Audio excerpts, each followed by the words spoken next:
Mimi Jessica John Magufuli naapa kwamba nitakuwa mwaminifu kwa Jamhuri ya Muungano wa Tanzania na kuitumikia kwa moyo wangu wote, na kwamba nitahifadhi, nitailinda na kuitetea Katiba ya Jamhuri ya Muungano wa Tanzania kwa mujibu wa sheria iliyowekwa.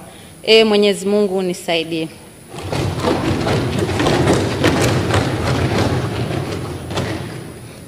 Mimi Jessica John Magufuli kwa heshima kubwa ninaahidi mbele ya bunge tukufu kuwa nitakuwa mtiifu na mwaminifu kwa nchi yangu Tanzania, na kwamba ninaahidi kuilinda, kuitumikia na kuitetea Jamhuri ya Muungano wa Tanzania kwa nguvu zangu zote na moyo wangu wote.